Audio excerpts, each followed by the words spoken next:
Today, we're going to build a pair of pencil holders, one for an artist that holds 12 graphic pencils, and a general purpose one for the home or office.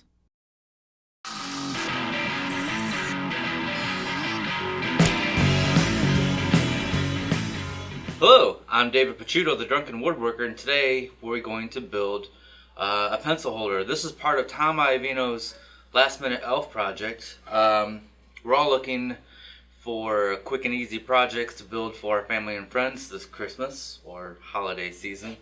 And today's project could not be any easier. We're going to build a pencil holder out of this piece of walnut. It's a cracked piece of walnut. It's pretty thick, maybe 1.25 inches.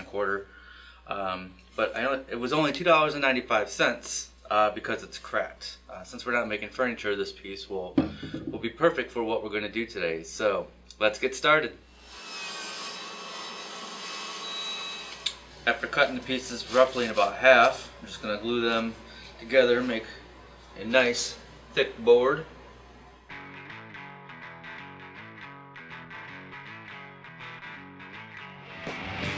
After the glue dries, I take my clamps off and mill the stock down to 2.5 inches by 2.5 inches square.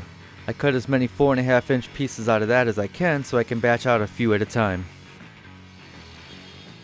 For a decorative look, I cut the top off at 70 degrees, where I will then insert a 1/4 inch piece of plywood.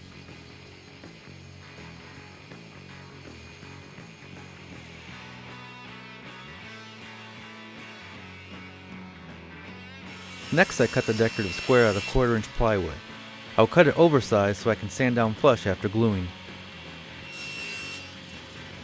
Alright, so we take the little plywood piece that we cut out, and basically we're just going to glue it on here, sandwich that back in, and then let that dry. So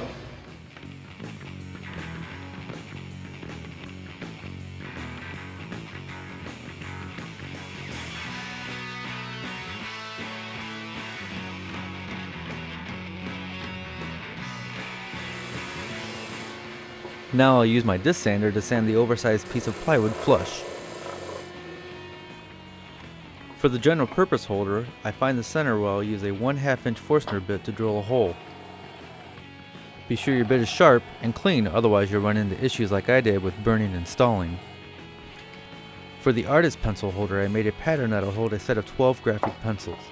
I'm using Elmer spray adhesive to temporarily attach it to the top. I use the pattern as a guide to drill a 5/16 inch hole. For pens and other artist tools, you may need to use a larger bit. Also, as an added bonus, I drew a 1 inch hole in the center that the artist can use to store miscellaneous items like brushes and pens. Next, I used the router to round over all the edges with a 1/8 inch roundover bit.